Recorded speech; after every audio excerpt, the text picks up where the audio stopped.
Hello बच्चों, आज की इस वीडियो में हम ट्राइंगल के बारे में सीखेंगे। ट्राइंगल के बारे में ज़्यादा से ज़्यादा जानने की कोशिश करेंगे। ठीक है, तो सबसे पहले मैंने स्क्रीन पे एक ट्राइंगल ड्रॉ किया हुआ है और हम एक ट्राइंगल की डेफिनेशन पढ़ेंगे। और triangle is a closed curve made of 3 line segment.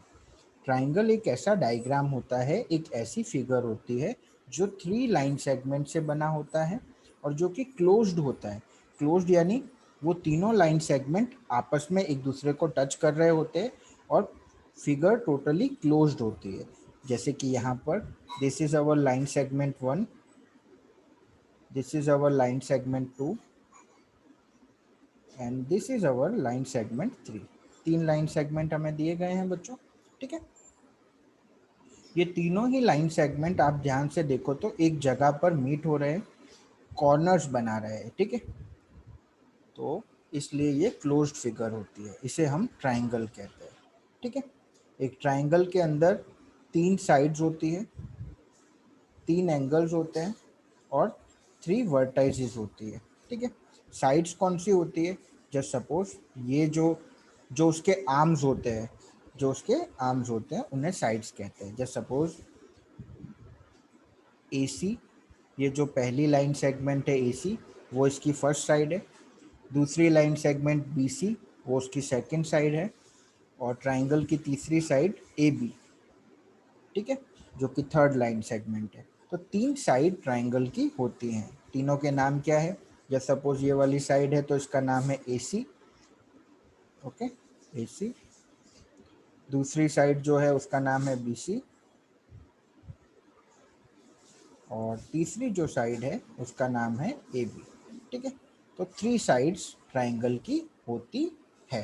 ठीक है, उसका कोई भी ऑर्डर नहीं होता, आप कोई भी साइड पहले कोई भी साइड बाद में लिख सकते हो। ठीक है, सेकंड इज एंगल्स। ट्राइंगल में 3 एंगल्स होते हैं। ठीक है, 3 एंगल्स होते हैं। एंगल्स कहाँ पे बनते हैं बच्चों? कॉर्नर्स पे एंगल्स बनते हैं। जो भी कॉर्नर्स होते हैं ना, जैसे कि ये पहला कॉर्नर, यहाँ पे एक एंगल बन रहा है, एंगल 1। एंगल का सिंबल होता है ये एल जैसा। जैसे एल बनाते हैं ना हम, कैपिटल एल, बस उस एल के ऊपर जो वर्टिकल लाइन है उसको थोड़ा सा टेढ़ा कर दो तो ये एंगल का सिंबल हो गया। ठीक है, सो एंगल 1।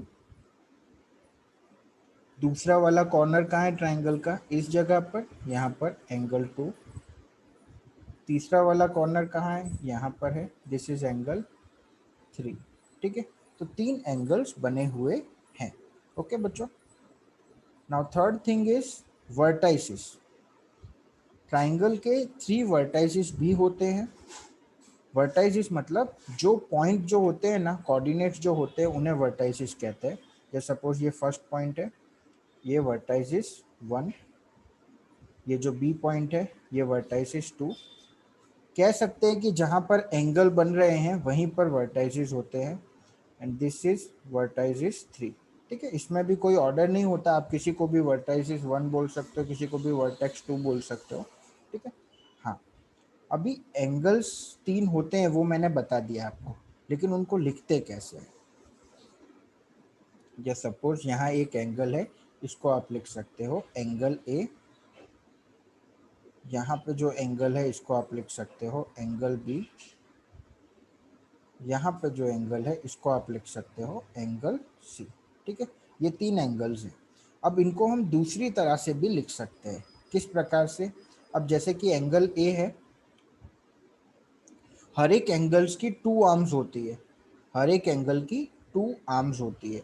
जैसे सपोज ये एंगल A है, तो ये जो A पॉइंट है इससे 2 आर्म्स कनेक्टेड है, एक AC और एक BC।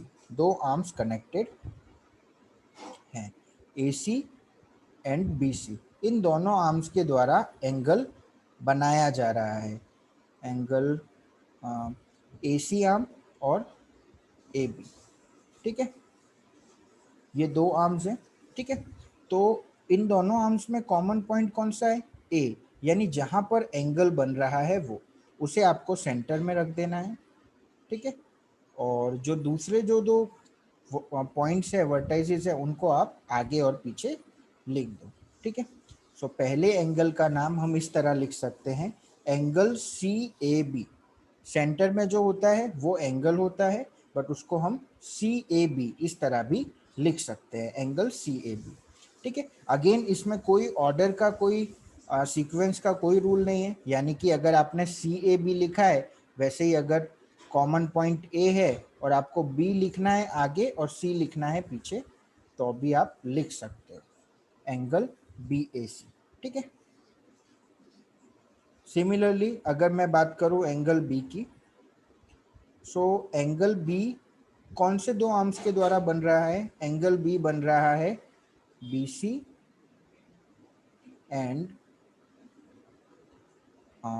बी ए के द्वारा, बी सी एंड बी ए के द्वारा या ए बी के द्वारा ये एंगल बनाया जा रहा है। दो आर्म्स हैं इस एंगल की, एक ये वाली आर्म और एक ये वाली आर्म। हर एक एंगल की टू आर्म्स ही होती है। ठीक है, तो इसको लिखना है तो पहले कॉमन पॉइंट, इन दोनों में कॉमन पॉइंट कौन सा है? बी, या फिर जहां पर एंगल बन रहा है वो पॉइंट, उसको बीच में लिखो।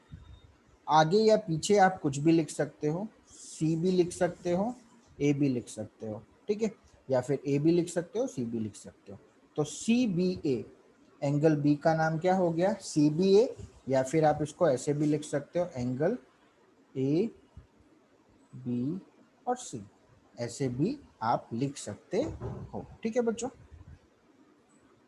तो इस तरह से एंगल्स के नेम लिखे जाते हैं। और एक और चीज़ है, तीनों ट्राइंगल के तीनों एंगल्स को प्लस करने पर हमेशा 180 आता है। ठीक है, sum of all angles of triangle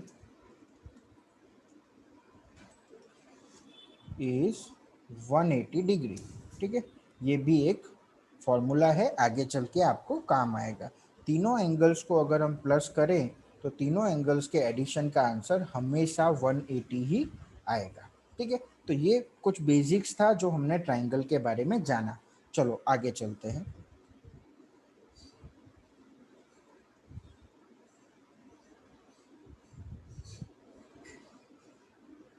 important lines in triangle, triangle के अंदर कुछ लाइंस होती हैं, उनके बारे में अब हम थोड़ा सीखेंगे। ठीक है, इनके बारे में हमने छोटी क्लासों में कभी ज़्यादा नहीं पढ़ा है। First is median. ठीक है, सो मीडियन होता क्या है? सबसे पहले, median is the line that connect a vertex to vertex of a triangle to the mid point of opposite side. ठीक है, मीडियन क्या होता है? ट्राइंगल होता है एक, जैसे सपोज ये एक ट्राइंगल है, तो किसी भी एक वर्टेक्स में से या फिर किसी भी एक कॉर्नर में से ये मीडियन निकलता है, और जो कॉर्नर के अपोजिट में जो साइड है, उस साइड को दो इक्वल पार्ट में डिवाइड कर देता है। यानी कि ये जो साइड है, जस्ट सपोज यहाँ पर जो साइड दी हुई है, ये बी सी जो दी हुई है, बी और सी। ठीक है, तो जस्ट सपोज इसका मेजरमेंट अगर बी सी का 10 सेंटीमीटर है, B C equals to 10 centimetre, तो ये बी सी के बिल्कुल बीच में, यानी यहाँ पर भी 5 सेंटीमीटर हो जाएगा, यहाँ पर भी 5 सेंटीमीटर हो जाएगा। ठीक है, तो मीडियन हमेशा अपोजिट साइड को दो इक्वल पार्ट्स में डिवाइड कर देता है। मीडियन किसी भी कॉर्नर से निकलता हो, जस्ट सपोज एक और डायग्राम के जरिए मैं आपको समझाना चाहूँगा। जस्ट सपोज ये एक और ट्राइंगल है, जस्ट सपोज मीडियन अभी इस कॉर्नर से निकल रहा है, सो मीडियन के अपोजिट में जो ये साइड है, ये इस साइड का नाम है ए सी। ठीक है, तो जस्ट सपोज ए सी अगर 6 सेंटीमीटर का था, तो मीडियन जिस जगह पर जाएगा वहाँ से ए सी लाइन 3 सेंटीमीटर में दो इक्वल पार्ट में डिवाइड हो जाएगी। यानी मीडियन हमेशा किसी भी एक कॉर्नर से निकलकर अपोजिट साइड को दो इक्वल पार्ट में डिवाइड करता है। ये मीडियन की खासियत होती है। ठीक है, वो मीडियन किसी भी कॉर्नर से ओरिजिनेट हो सकता है, जहाँ से भी ओरिजिनेट होगा उसके अपोजिट में जो साइड होगी उसको वो दो इक्वल पार्ट में डिवाइड कर देगा। ठीक है, ये मीडियन की खासियत होती है।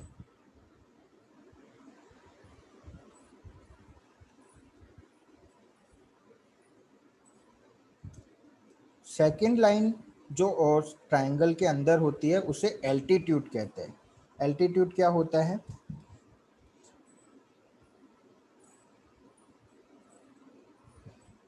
An altitude is a line segment through a vertex of triangle and perpendicular to a line containing the opposite side। ठीक मीडियन की तरह ही एल्टीट्यूड भी किसी भी एक कॉर्नर से ओरिजिनेट होता है, किसी भी एक कॉर्नर से निकलता है, बट ये सामने वाली जो अपोजिट साइड होती है उसको इक्वल पार्ट में डिवाइड कर भी सकता है, नहीं भी कर सकता, लेकिन ये क्या करता है, 90 डिग्री जरूर बनाता है। ठीक है, जस्ट सपोज मेरे स्टेटमेंट को समझाने के लिए मैं पहले जो डायग्राम ड्रॉ किया हुआ है वो समझाता हूँ। जस्ट सपोज ये जो ए कॉर्नर है, ए जो वर्टेक्स है, वहां से एक लाइन निकली और उसके अपोजिट में कौन सा लाइन सेगमेंट है? B C, B D sorry. तो बी डी पर वो लाइन गई और वहां पर वो लाइन परपेंडिकुलर होती है, यानी कि 90 डिग्री बनाती है। ठीक है, अब हो सकता है कि बी डी को इसने इक्वल पार्ट में डिवाइड किया हो या हो सकता है नहीं भी किया हो, लेकिन इसे एल्टीट्यूड क्यों कहा जाता है, मीडियन क्यों नहीं कहा जाता? क्योंकि एल्टीट्यूड हमेशा अपोजिट लाइन के साथ, अपोजिट साइड के साथ 90 डिग्री बनाता है, यानी कि परपेंडिकुलर होता है। जस्ट सपोज एक और डायग्राम के साथ मैं समझाना चाहूँगा। जस्ट सपोज ये एक ट्राइंगल है जिसका नाम है P Q R, P Q R. So just suppose Q से एक एल्टीट्यूड निकल रहा है, मीडियन नहीं एल्टीट्यूड। तो एल्टीट्यूड अगर निकल रहा है तो वो पी और आर को हाफ पार्ट में डिवाइड करेगा या नहीं करेगा उससे हमें लेना देना नहीं है, बट वो यहाँ पर 90 डिग्री बनाएगा। ठीक है, दोनों तरफ 90 डिग्री का एंगल बन रहा होगा। जब भी कॉर्नर से निकलने वाली लाइन यानी वर्टेक्स से निकलने वाली लाइन अपोजिट साइड के साथ 90 डिग्री फॉर्म करती है, तब वो एल्टीट्यूड कहलाता है। ओके बच्चों,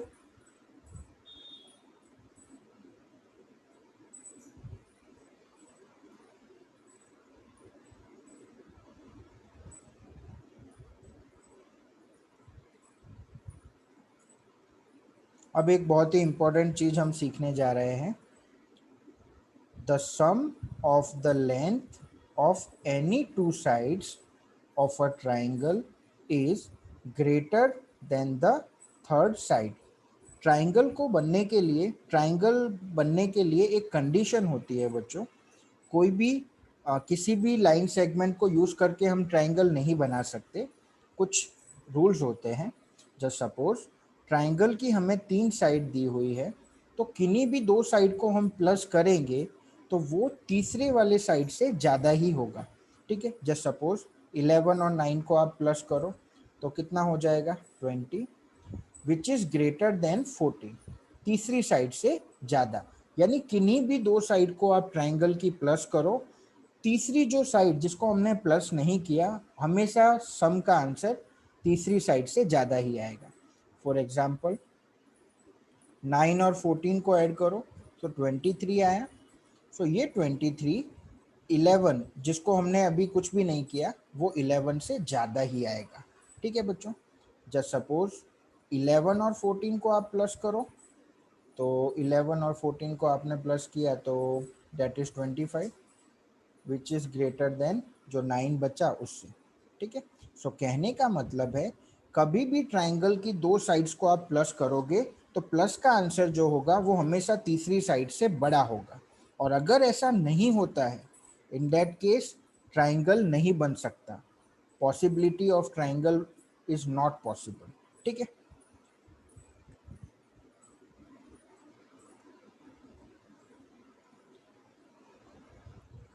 इसको मैं एक और एग्जांपल से आपको समझाना चाहूँगा कि जस्ट सपोज हमें साइड्स दी हुई है, साइड्स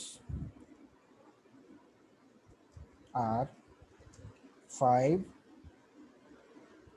साइड्स आर 5, 4 और 12, ये 3 साइड्स हमें दी गई है और हमें पूछा है is it possible to draw a triangle, is it possible to draw a triangle? Is it possible to draw a triangle? So हमें क्या करना पड़ेगा, किन्हीं भी दो साइड को हम प्लस करें। Just suppose 5 plus 4 that is 9। ठीक है, 5 प्लस 4 9 आया। अभी तीसरी साइड जो है वो तो 12 है, बड़ी है वो तो, यानी कि दो साइड्स को हमने प्लस किया और तीसरी साइड दोनों साइड के सम से बड़ी है, तो इसका मतलब ट्राइंगल नहीं फॉर्म हो सकता। ठीक है, कंडीशन क्या होनी चाहिए, 9 जो है यानी दोनों साइड का जो सम है वो तीसरी साइड से बड़ा होना चाहिए, बट ऐसा हो नहीं रहा। तो जब ऐसा नहीं होता सो ट्राइंगल फॉर्म नहीं हो सकता। ठीक है, इस तरह से ये रूल का मतलब ये होता है। ठीक है बच्चों,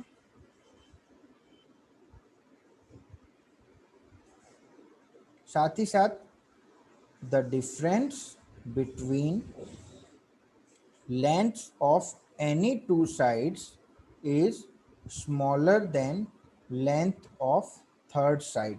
ठीक है, the difference between length of any to side, यानी कोई भी दो साइड्स का आप डिफरेंस ले लो। ठीक है, कोई भी दो साइड्स का आप डिफरेंस करो, 11 माइनस 9, तो कितना आया, 2 आया। ये 2 इससे छोटा ही होगा। ठीक है, ये 2 थर्ड साइड से छोटा ही होगा। ठीक है, सिमिलरली इन दोनों साइड्स का आप माइनस करो, तो 14 minus 11 that is 3 which is smaller than 9। ठीक है, सो एक छोटा सा रूल है कि अगर हम दो साइड्स को प्लस करते हैं, किसी भी दो साइड को, तो उनका जो एडिशन का आंसर आएगा वो तीसरी साइड से बड़ा ही होगा। और अगर ऐसा नहीं होता तो ट्राइंगल ड्रॉ करने की पॉसिबिलिटी है ही नहीं। There are no chances to draw a triangle. और अगर ऐसा कोई ट्राइंगल ड्रॉ करा हुआ आपको मिल जाता है जहां पर दो साइड को आप प्लस करो और उसका आंसर तीसरी साइड से छोटा हो, तो ऐसा पॉसिबल ही नहीं है, वो ट्राइंगल गलत है। ठीक है, सिमिलरली जब आप किसी भी ट्राइंगल की दो साइड्स को आपस में माइनस करते हो, जस्ट सपोज मैं इन दो साइड्स को माइनस करता हूँ, 14 माइनस 9 डेट इज 5। ठीक है, 5 आया। तो ये जो 5 है ये थर्ड साइड से छोटा ही होगा।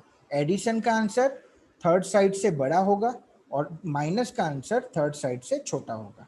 तो ये रूल्स होते हैं बच्चों। ठीक है,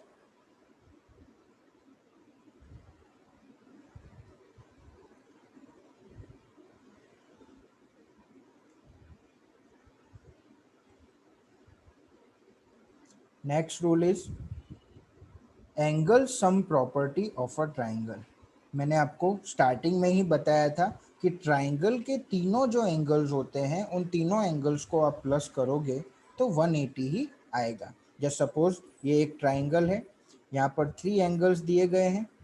पहला एंगल है 50, दूसरा एंगल है 70 और तीसरा एंगल है 60। को, कोई भी मेजरमेंट हो एंगल्स का कोई फर्क नहीं पड़ता, ट्राइंगल के तीनों एंगल्स को जब आप प्लस करोगे तो 180 ही आएगा and that is the rule.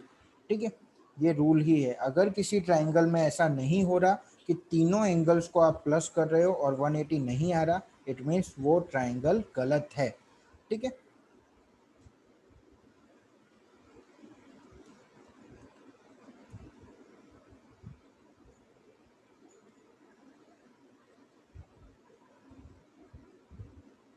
Exterior angle of a triangle and it's property. ठीक है, अब अब तक हमने इंटीरियर एंगल्स की बात की, यानी अंदर की साइड ट्राइंगल के अंदर जो एंगल्स बनते हैं, किसी भी डायग्राम या किसी भी फिगर के जो इनसाइड यानी बाउंड्री के अंदर जो एंगल्स बनते हैं उनको इंटीरियर एंगल्स कहा जाता है। एंड बाउंड्री के आउटसाइड यानी बाहर की तरफ जो एंगल्स बनते हैं उनको एक्सटीरियर एंगल कहा जाता है। जैसे सपोज यहाँ पर एंगल 2 और एंगल 1 ये दोनों बाउंड्री के अंदर हैं, फिगर के अंदर बन रहे हैं, it means they are interior angles. ठीक है, और ये जो 3 है, एंगल 3, ये बाउंड्री ट्राइंगल के बाउंड्री के बाहर है, so it means it is an exterior angle. Okay, तो अब इसके रिलेटेड क्या रूल है, ध्यान से रूल पढ़ेंगे। An exterior angle of a triangle is equal to the sum of its interior opposite angles. ठीक है, इट्स इंटीरियर अपोजिट एंगल्स। ठीक है, यानी कि इस स्टेटमेंट का मतलब ये है कि ये जो एक्सटीरियर एंगल है इसका जो आंसर है वो किन दो एंगल को प्लस करने पे आएगा? अपोजिट इंटीरियर एंगल्स को। ठीक है, अब जैसे कि ध्यान से देखो, ये एंगल 3 है, इसके बिल्कुल साइड में जो एंगल है, जिस साइड वाले एंगल को एडजेसेंट एंगल कहते हैं, तो ये जो एंगल है इसको छोड़कर बाकी जो दो एंगल्स हैं उनको आप प्लस करोगे ना, एंगल 1 प्लस एंगल 2 करोगे तो आपका एक्सटीरियर एंगल आएगा। ठीक है, मैं एक दो डायग्राम और करके आपको बताता हूँ। जो सपोज ये एक ट्राइंगल है और यहाँ पर एक एंगल बन रहा है। ठीक है, सो यहाँ के एंगल का आंसर किन दो एंगल को प्लस करने पर आएगा? इधर वाले एंगल को और इधर वाले एंगल को, इस वाले एंगल को नहीं। ठीक है, अपोजिट इंटीरियर एंगल, यानी ये एंगल 1 हो जाएगा एंड ये एंगल 2 हो जाएगा। ठीक है, और एग्जांपल सिखाता हूं मैं आपको। जस्ट सपोज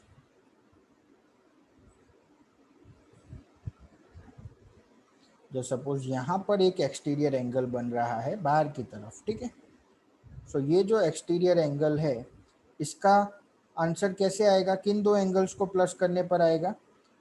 किन दो एंगल्स को प्लस करने पर? तो इसके जस्ट बाजू वाला है उस एंगल को नहीं, उस एंगल को छोड़ दो। उसके अलावा जो दो एंगल्स हैं, हाँ, इन दोनों एंगल्स को प्लस करने पर एक्सटीरियर एंगल का आंसर आएगा। ठीक है, सो कैसे लर्न करेंगे? An exterior angle of a triangle is equal to the sum of its interior opposite angles। Interior angles, लेकिन इसके बाजू वाले का नहीं, उसके अलावा जो दो एंगल्स हैं उनका। ठीक है, एडिशन करेंगे तो हमें एक्सटीरियर एंगल मिलेगा। ठीक है, ये एक फॉर्मूला था।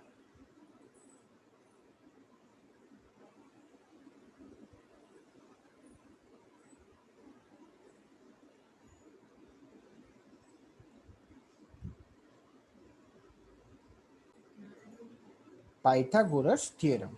अब पाइथागोरस थ्योरम क्या होती है? ठीक है, तो पहले हम स्टेटमेंट पढ़ते हैं, फिर मैं आपको डायग्राम के जरिए समझाऊंगा। The side opposite to the right angle in a right angle triangle is called hypotenuse. ठीक है, जस्ट सपोज ये एक ट्राइंगल है। ठीक है बच्चों, इस ट्राइंगल में यहाँ पर एक राइट एंगल है। राइट एंगल मतलब जिसका 90 डिग्री होता है। 90 डिग्री किसी एंगल का मेजरमेंट होता है तो उसे हम राइट एंगल कहते हैं। इसके अपोजिट में जो साइड होती है ना, ये इसके अपोजिट में साइड जो दिख रही है आपको, स्लैंटिंग जो है, स्लैंट। ठीक है, स्लाइड होती है ना जिसमें बच्चे राइड करते हैं, वैसी एक जो स्लैंटिंग दिख रही है आपको, ये जो अपोजिट में होता है इसे हाइपोटेनियस कहा जाता है। Hypotenuse, okay, this is called hypotenuse. ठीक है, सिमिलरली ये जो दूसरी साइड होती है इसको बोलते हैं हाइट। इसको परपेंडिकुलर या हाइट दोनों बोल सकते हैं। परपेंडिकुलर इसलिए, कोई भी लाइन जब 90 डिग्री बनाती है तो वो परपेंडिकुलर कहलाती है। ठीक है, सिमिलरली इसके नीचे वाला जो हिस्सा है उसे हम बेस कहते हैं। ओके, तो ये तीन चीजें आपको याद रखनी है। 90 डिग्री के अपोजिट साइड वाला हाइपोटेनियस। ठीक है, जहां पर 90 डिग्री बन रहा है वो दोनों जो लाइन है उनको आप इंटरचेंज भी कर सकते हो, किसी को भी बेस बोल सकते हो, किसी को भी हाइट बोल सकते हो। डिपेंड करता है कि आपका आपने ट्राइंगल किस तरह प्लेस किया हुआ है।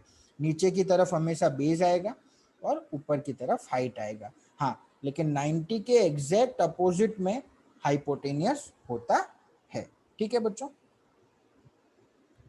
अब देखो पाइथागोरस रूल क्या कहता है। पाइथागोरस रूल ये कहता है कि हाइपोटेनियस, मैं शॉर्ट में लिख रहा हूँ बच्चों, hypotenuse square equals to base square plus height square. ठीक है, हाइट स्क्वायर ये एक पाइथागोरस रूल का फॉर्मूला है। यानी हाइट की जो भी वैल्यू दी है उसका स्क्वायर करो, बेस की जो भी वैल्यू दी है उसका स्क्वायर करो। स्क्वायर करो मतलब जैसे सपोज 4 दिया है तो 4 का स्क्वायर क्या होता है, 4 इंटू 4।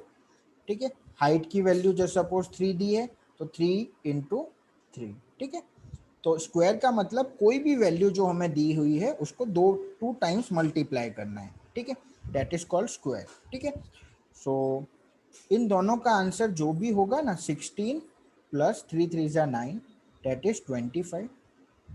सो अगर हम हाइपोटेनियस का स्क्वायर करेंगे ना तो वो भी उतना होगा। जैसे 5 है हाइपोटेनियस की वैल्यू, तो हाइपोटेनियस स्क्वायर यानी कि 5 इंटू 5 दैट इज 25। तो हर एक राइट एंगल ट्राइंगल में, यानी ऐसा ट्राइंगल जिसमें 90 डिग्री बनता है, उस हर एक ट्राइंगल में hypotenuse square equals to base square plus height square, ये फॉर्मूला उसमें एप्लीकेबल होता है। ओके बच्चों,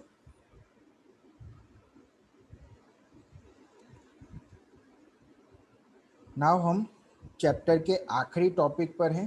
ठीक है, चैप्टर के आखिरी टॉपिक से पहले मैं आपको बता दूं कि ट्राइंगल के 3 टाइप्स होते हैं। 3 टाइप्स ऑफ ट्राइंगल। ठीक है, तो उन्हीं के बारे में हम पढ़ रहे हैं। पहला है आइसोस्केल ट्राइंगल। आइसोस्केल ट्राइंगल कौन से होते हैं? 2 sides are equal in length. ऐसे ट्राइंगल जिनमें 2 साइड इक्वल होती है। जस्ट सपोज ये 2 साइड हैं, कोई भी 3 साइड होती हैं ट्राइंगल में, उसमें कोई भी 2 साइड, जस्ट सपोज ये भी 5 है और ये भी 5 है।